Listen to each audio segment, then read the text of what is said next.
Friends, मैं Amarendra Kumar. Welcome to AG point. मैं उम्मीद करता हूं कि आप लोग बहुत अच्छे होंगे। चलिए आज हम स्टार्ट करते हैं नागरिकता अर्थात सिटीजनशिप।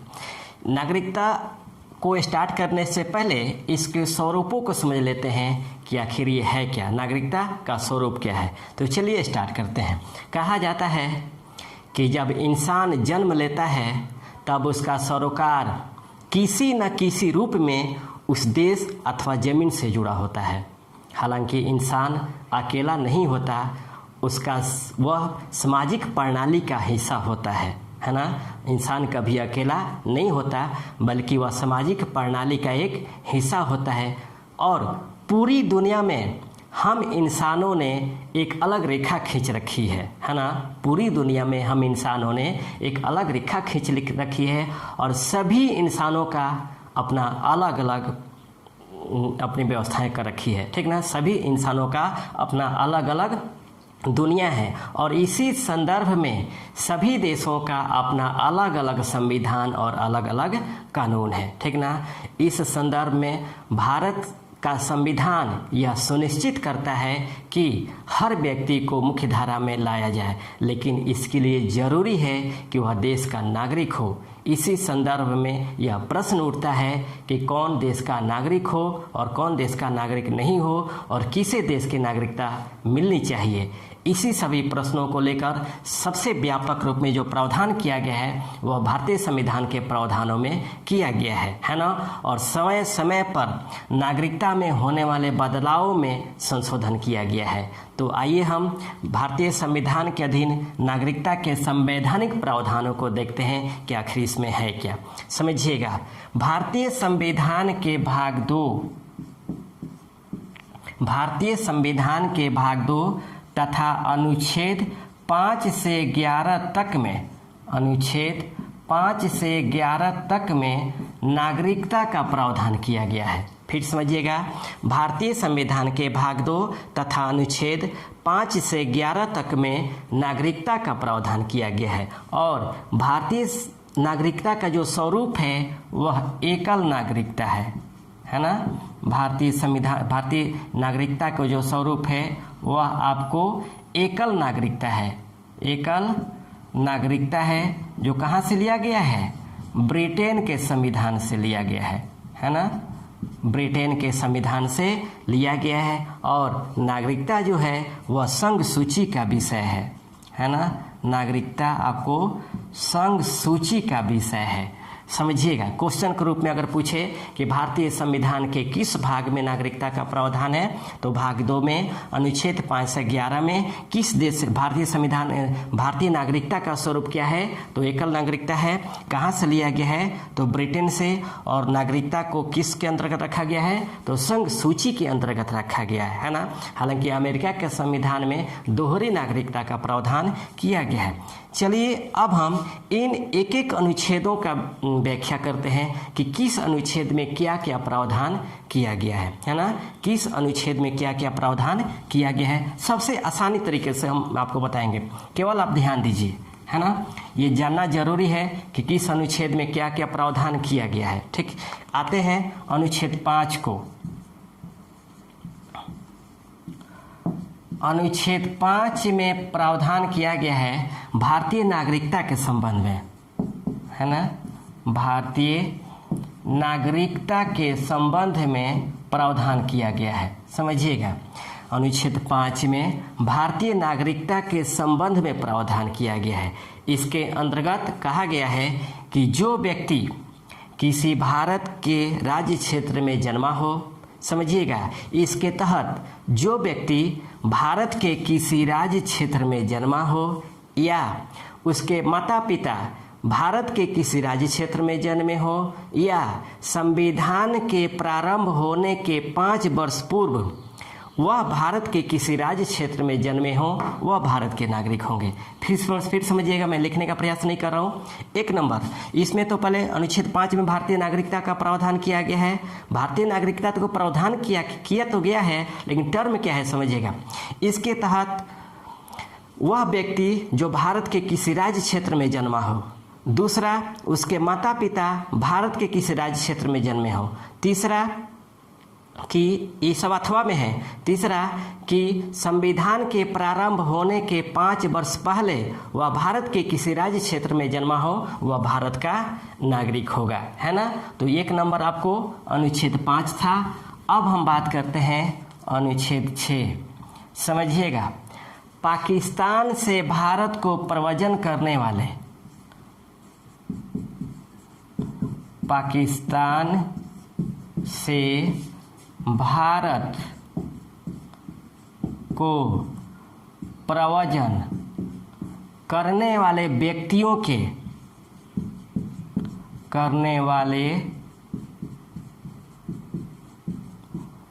व्यक्तियों के नागरिकता का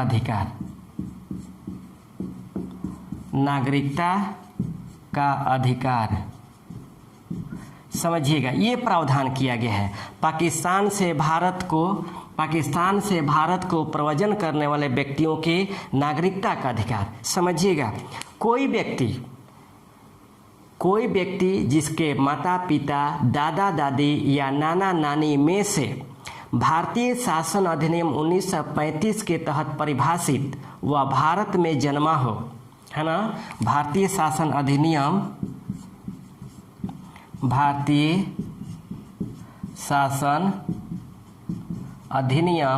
1935 के तहत वह भारत में जन्मा हो तथा 19 जुलाई 1948 के पहले वह भारत में आ गया हो, वह भारत का नागरिक माना जाएगा। फिर समझिएगा, कोई व्यक्ति जिसके माता पिता, दादा दादी, नाना नानी में से कोई भारत शासन अधिनियम 1935 में परिभाषित के तहत वह भारत में जन्मा हो तथा 19 जुलाई 1948 के पहले वह भारत में आ गया हो, तब उसे भारत का नागरिक माना जाएगा, है ना। लेकिन 19 जुलाई 1948 के बाद वह भारत में आता है, तब उसे भारत में रजिस्ट्रेशन कराना पड़ेगा और रजिस्ट्रेशन से पहले 6 माह तक भारत में रहना पड़ेगा, तब उसे नागरिकता प्रदान की जाएगी। समझ में आ गया। अब हम बात करते हैं अनुच्छेद 7 की। समझिएगा, अनुच्छेद 7 में प्रावधान है कि भारत से पाकिस्तान को प्रव्रजन करने वाले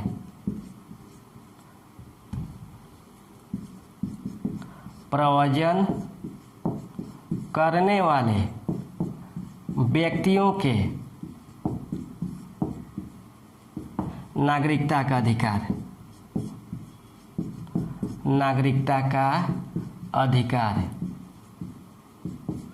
समझिएगा, भारत से पाकिस्तान को प्रव्रजन करने वाले व्यक्तियों के नागरिकता का अधिकार का प्रावधान किया गया अनुच्छेद 7 में। इसमें क्या प्रावधान है? प्रावधान ये है कि 1 मार्च 1947 के बाद यदि कोई पाकिस्तान चला गया हो, है ना, 1 मार्च 1947 के बाद कोई व्यक्ति पाकिस्तान चला गया हो लेकिन तुरंत ही वह भारत में आ गया हो, तब उसे 19 जुलाई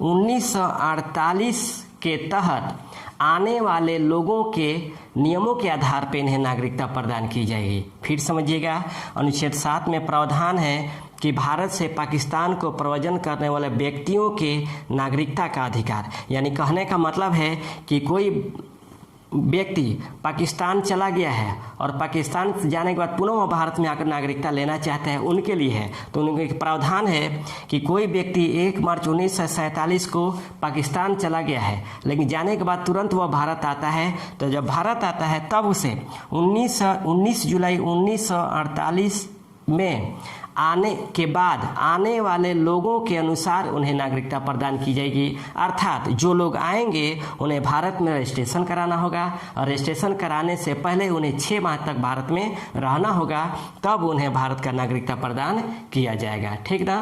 तो ये अनुच्छेद आपको 7 में प्रावधान है। अब हम बात करते हैं अनुच्छेद 8 को। समझिएगा, यदि कोई व्यक्ति भारत से बाहर जन्मा हो, है ना, यदि कोई व्यक्ति भारत से बाहर जन्मा हो लेकिन उसके रिश्तेदारों में से कोई, माता पिता दादा दादी में से कोई भारत का नागरिक हो, तो उसे भारत का नागरिक हो, साथ ही उसके जन्म के समय उसके वहाँ के विदेशी दूतावास में भारतीय नागरिकता के लिए अगर रजिस्ट्रेशन करा दिया गया हो तो वह भारत का नागरिक होगा। फिर समझिएगा, यदि कोई बच्चा से समझिएगा, यदि कोई बच्चा विदेशों में जन्मा हो लेकिन उसके जन्म के समय उसके रिश्तेदारों में कोई भारत का नागरिक हो, है ना, भारत का नागरिक हो, और साथ ही भारतीय नागरिकता के लिए संबंधित दूतावास में, भारतीय दूतावासों में वह रजिस्ट्रेशन करा दिया हो, तब वह भारत का नागरिक माना जाएगा, उसे या भारत का नागरिक उसे नागरिकता प्रदान की जाएगी। फिर समझिएगा, कोई बच्चा अगर भारत से बाहर जन्मा हो और उसके रिश्तेदारों में कोई भी भारत का नागरिक हो और मौजूदा समय में उसे भारतीय दूतावास में भारतीय नागरिकता के लिए उसका रजिस्ट्रेशन करा दिया गया हो, पंजीकरण करा दिया गया हो, तब उसे भारत का नागरिक माना जाएगा। ठीक ना। तो ये अनुच्छेद 8 में प्रावधान है। फिर आते हैं अनुच्छेद 9 में। समझिएगा, यदि कोई व्यक्ति भारत से बाहर किसी दूसरे देश की नागरिकता को ग्रहण कर लिया हो तो भारत की नागरिकता स्वयं समाप्त हो जाएगी। फिर समझिएगा, यदि कोई व्यक्ति जो भारत का नागरिक हो लेकिन विश्व के अन्य किसी देशों की वो नागरिकता को ग्रहण कर लिया हो, तब भारत की नागरिकता स्वयं समाप्त हो जाएगी। वह अनुच्छेद 9 में प्रावधान किया गया है। उसके बाद हम बात करते हैं अनुच्छेद 10 की।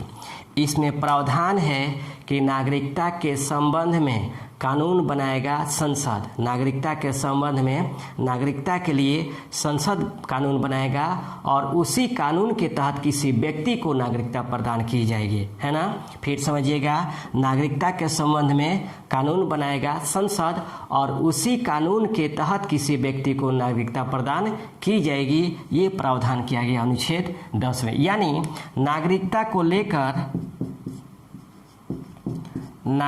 को लेकर अनुच्छेद 5 से लेकर के 10 तक में प्रावधान किया गया है कि कैसे उनको नागरिकता दिया जाएगा अथवा नागरिकता से वंचित किया जाएगा, है ना। लेकिन अनुच्छेद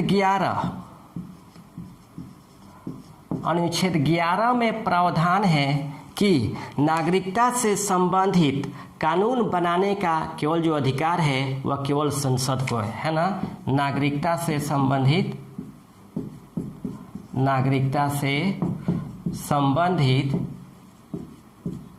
कानून बनाने का अधिकार या शक्ति, कानून बनाने की शक्ति संसद को है ना।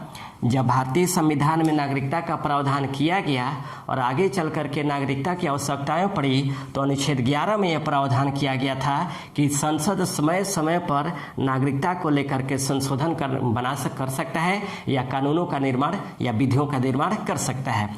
तो इसी अनुच्छेद 11 के तहत नागरिकता में के संबंध में एक अधिनियम बनाया गया जिसे भारतीय नागरिकता अधिनियम नाम दिया गया, है ना। भारतीय नागरिकता अधिनियम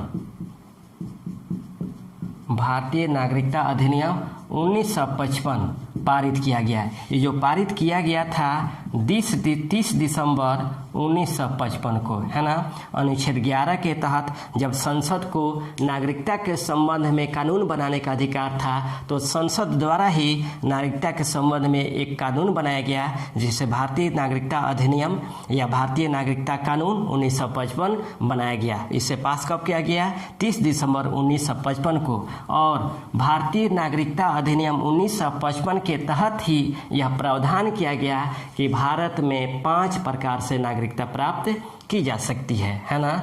नागरिकता अधिनियम, भारतीय नागरिकता अधिनियम 1955 के तहत यह प्रावधान किया गया कि भारत में 5 प्रकार से नागरिकता प्राप्त की जा सकती है। भारत में 5 प्रकार से नागरिकता प्राप्त की जा सकती है। कौन कौन है? एक नंबर है जन्म से, समझिएगा, जन्म से, बाय बर्थ, बाय बर्थ, समझिएगा। कोई व्यक्ति जो भारत में जन्मा, भारत के किसी राज्य क्षेत्र में जन्मा हो 1947 के बाद, कोई भी व्यक्ति आपको 1 जुलाई 1947 1 जुलाई 1947 के बाद भारत में जन्मा हो वह भारत का नागरिक माना जाएगा। फिर समझिएगा, कोई व्यक्ति 1 जुलाई 1947 के बाद भारत में जन्मा हो उसे भारत का नागरिक माना जाएगा। लेकिन इसमें आगे चल करके भारतीय नागरिकता संशोधन विधेयक 1986 के तहत यह प्रावधान कर दिया गया कि नहीं, किसी व्यक्ति को जन्म के आधार पर भारत का नागरिकता तभी माना जा सकता है जब उसके माता पिता में से कोई एक भारत का नागरिक हो, है ना। उसके माता पिता में से कोई भी भारत का नागरिक हो, उस आधार पे, जन्म के आधार पे भारतीय नागरिकता प्रदान की जाएगी। फिर समझिएगा, जन्म के आधार पे यानी जन्म से तो 1 जुलाई 1947 या उसके बाद भारत में जन्मे व्यक्ति को भारत का नागरिकता प्रदान की जाएगी या भारत का वह नागरिक होगा। लेकिन नागरिकता संशोधन विधेयक 1986 के तहत यह प्रावधान उसमें कर दिया गया कि यह प्रावधान तभी लागू होगा जब उसके माता पिता भी भारत के नागरिक होंगे, है ना। तो जन्म के आधार पर यह माना गया।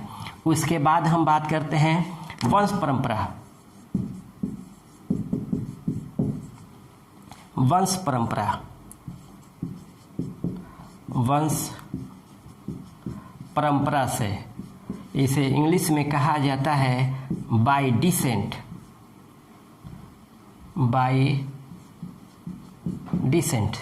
समझिएगा, भारत से बाहर जन्मा कोई व्यक्ति, भारत से बाहर जन्मा कोई व्यक्ति भारत वंश परंपराओं के आधार पर वह भारतीय नागरिकता को प्राप्त कर सकता है। फिर समझिएगा, भारत से बाहर जन्मा कोई व्यक्ति, जन्म लेने वाला कोई व्यक्ति वंश परंपरा के आधार पर भारतीय नागरिकता को प्राप्त कर सकता है, लेकिन इसके लिए जरूरी है कि उसके माता या पिता में से कोई एक भारत का नागरिक होना चाहिए। फिर समझिएगा, वंश परंपरा, इसे रक्त परंपरा के नाम से भी जाना जाता है। इसे रक्त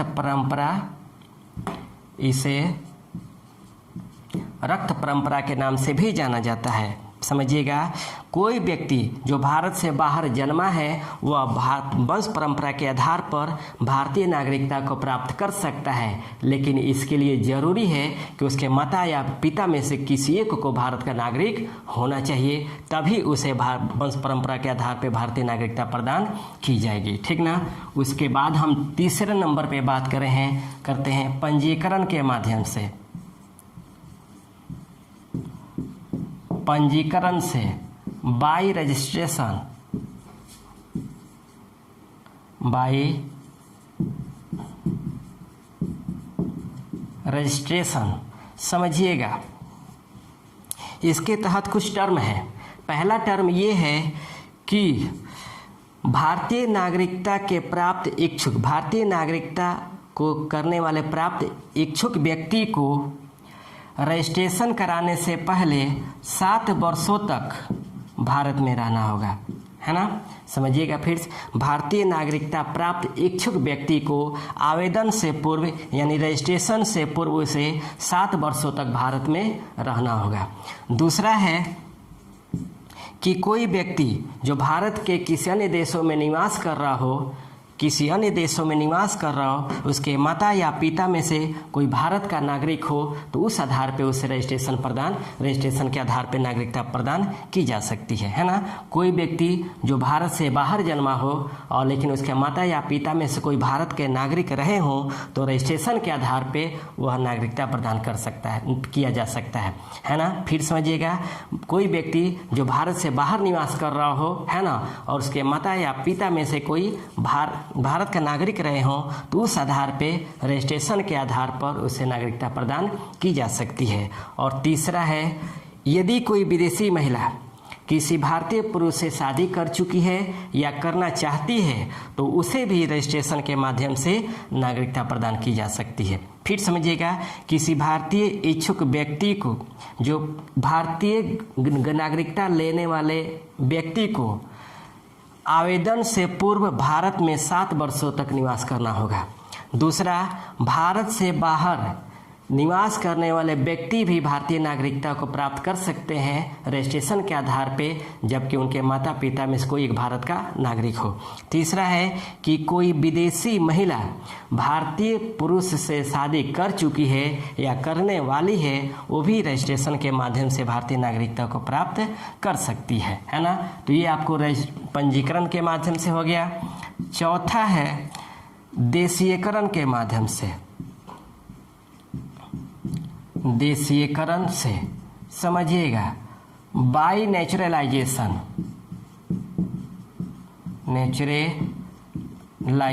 नेचुरलाइजेशन है ना।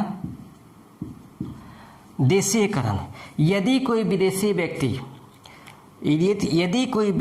व्यक्ति जो वयस्क है तथा 10 वर्षों तक भारत में निवास कर रहा है, यदि कोई विदेशी व्यक्ति जो वयस्क है तथा 10 वर्षों से भारत में निवास कर रहा है, तब वह भारत सरकार से देशीयकरण का प्रमाण पत्र प्राप्त करके भारत की नागरिकता को प्राप्त कर सकता है, भारतीय नागरिकता को प्राप्त कर सकता है। फिर समझिएगा, कोई विदेशी व्यक्ति जो 10 वर्षों से भारत में रह रहा है, वह भारत सरकार से देशीयकरण के प्रमाण पत्र को प्राप्त करके भारतीय नागरिकता को प्राप्त कर सकता है। ये देशीयकरण में वर्णन किया गया है।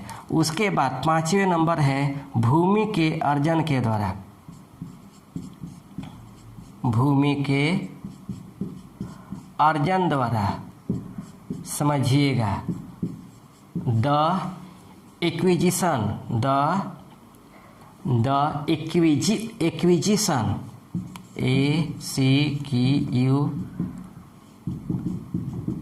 एक्विजिशन ऑफ लैंड है ना। भूमि के अर्जन द्वारा द एक्विजिशन ऑफ लैंड। समझिएगा, यदि भारत सरकार किसी विदेशी भूभाग को अर्जित कर भारतीय भूभाग में मिला लेती है, तब उस भूभाग में निवास करने वाले जो नागरिक होते हैं वह स्वयं भारत के नागरिक हो जाते हैं। फिर समझिएगा, भूमि के अर्जन के द्वारा में यदि भारत सरकार किसी विदेशी भूभाग को अर्जित कर भारतीय भूभाग में मिला लेती है, तब उस भूभाग में निवास करने वाले जितने भी नागरिक होंगे वह स्वयं भारत के